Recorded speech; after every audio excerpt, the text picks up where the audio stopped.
Audio Jungle. Audio Jungle.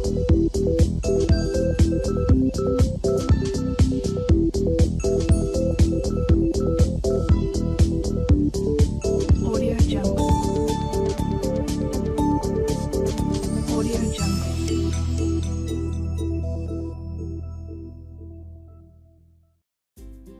En el ejercicio C1 del examen de junio del año 2021 nos dicen que tenemos un recipiente que contiene agua que llega hasta una altura de 0,25 centímetros.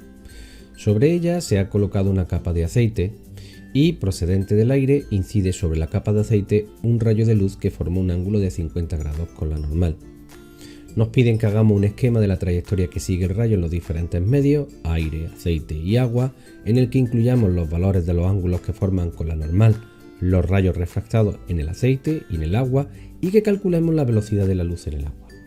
Bien, lo primero que nosotros hacemos es, al dibujar el rayo de luz incidente, es colocar la recta normal, puesto que el ángulo se define respecto a la recta normal. Como el aceite es un medio semitransparente y deja pasar parcialmente la luz se refracta en ella. Al tener el aceite un índice de refracción mayor que el aire, el rayo de luz se aproxima a la recta normal. Pero este mismo rayo, cuando llega a la separación entre la capa de aceite y agua, pues va a volver a refractarse en el agua.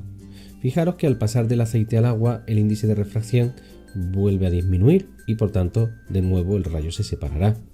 Así que hablamos de rayo refractado prima para referirnos al ángulo que forma el rayo dentro del líquido agua. A partir de aquí, para poder calcular pues este ángulo refractado, lo que nosotros vamos a aplicar es la ley de Snell para cada uno de los apartados del problema. Así, en el primero, la superficie de separación entre el aire y el agua, lo que nosotros conocemos es el índice de refracción del aire, el seno que forma el ángulo incidente, el índice de refracción del aceite, y podemos calcular fácilmente cuál va a ser el seno del ángulo refractado. Una vez que nosotros tenemos el seno del ángulo refractado, pues calcular el ángulo refractado será muy sencillo utilizando el arco coseno. El valor que obtenemos sería de 31,89. Teniendo en cuenta que este rayo va a ser incidente en la capa de agua, tenemos que recordar que cuando dos ángulos son, en este caso, alternos e internos, pues tienen el mismo valor.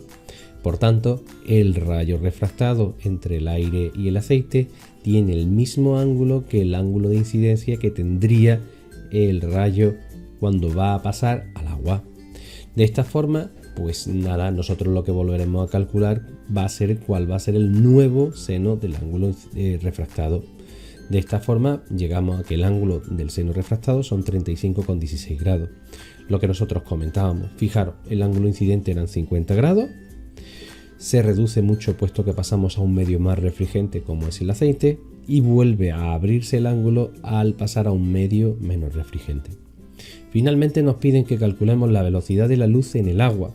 Debemos de recordar que para poder determinar la velocidad de la luz vamos a hacer uso del concepto de índice de refracción, y es que este realmente lo que nos mide la proporción que existe entre la velocidad de propagación de una onda electromagnética en el vacío, a lo que llamamos nosotros velocidad de la luz, y la velocidad de propagación en cualquier otro medio. A partir de este cociente, pues nosotros podemos determinar cuál va a ser la velocidad de propagación de este rayo de luz en el agua. En este caso, al dividir la velocidad de la luz entre el índice de refracción, nos sale 2,26 por 10 elevado a 8 metros por segundo.